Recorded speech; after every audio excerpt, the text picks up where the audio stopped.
So I was trying to figure out how to wrap this up in a sort of digestible form, and I think it ultimately came to that idea of show don't tell in storytelling, but particularly applied to Rita and her backstory. So it kind of got me thinking. I think Gary, you mentioned it about the development or possible lack thereof between the relationship of Rita and Keiji. And as I was putting together notes, I came across a review by YouTuber Jesse the Reader, who also enjoyed the story, but he did also comment on sort of the lack of development of their relationship and how they kind of just came together. So I guess as I was thinking about it, I was thinking to a certain extent, and I think there's more they could have done, but to a certain extent, it had to be like this just because of the fact of the time loop. And for Keiji, even though he was constantly seeing Rita, for Rita it was always the first time, so you couldn't have that normal progression of a relationship between them. But I felt that the backstory, as well as just fleshing out the character of Rita, also helped that connection, because you had a moment where there was a moment of understanding. And I guess what I'm arguing is like that kind of showing her backstory was a technique that helped that relationship work in the context of this story, because what you had is these two characters independently gaining this power that allowed them to, well, not allowed them, but forced them to repeat the day and going through that lonely process. So you see it with Keiji, and then when we go back to Rita's backstory, you see her just constantly lose people. So because of the trauma of losing her parents, you see her alone.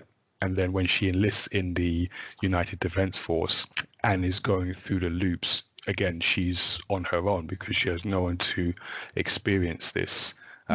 So she's at a point where she's very lonely, and we see that, and Keiji's in this similar position. So when she realizes, like, oh, actually, this is someone who is going through the same thing that I've been going through, there's just like a immediate understanding. And I feel from the reader, we kind of accept it because we've seen both of their stories. So we've not just been told that, oh, here, they've both gone through it and they're now together.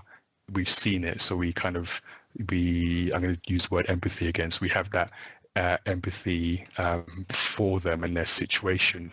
So I guess it's just a case of when you're making your stories, and it's not a case of always showing and never telling, but just knowing when to use each. So you have this idea of telling in a story, which is just a fact-based method, and you're just saying, like, you know, it's a particular day or it's a particular time of day. It's a very efficient way to communicate information versus showing, which is sort of more detailed and importantly human-centered. So it tends to be about a character, but it does cause more detail, but it is more emotional, or can be emotional. So it's just about using sort of show don't tell in the right places to help sort of inform and add understanding to characters and their relationships.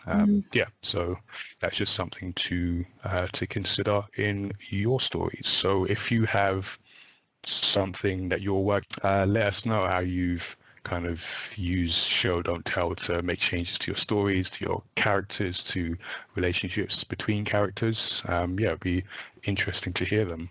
Can I give like a little example of this just quickly based on All You Need Is Kill? Sure.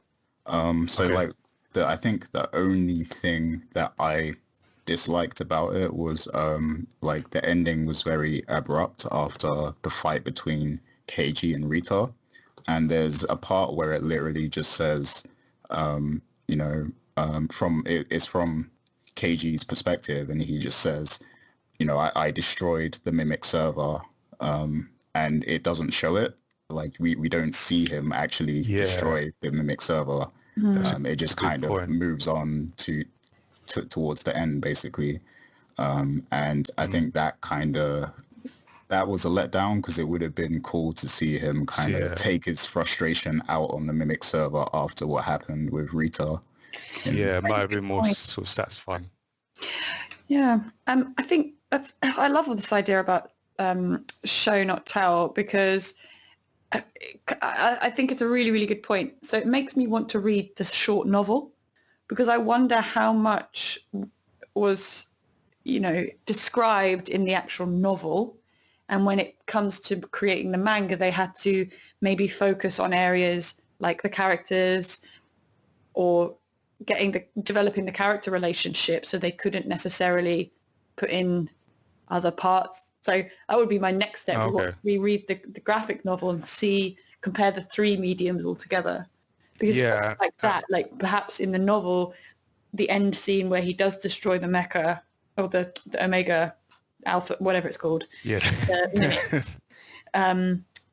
If that's described in the book and then they've decided for whatever reason not to include it in the manga, I wonder about that as well. I think it is always, you make that sort of compromise when you're adapting works, and just general in storytelling as to what you want to include or not. But those are both like really good points. So let us know what you think.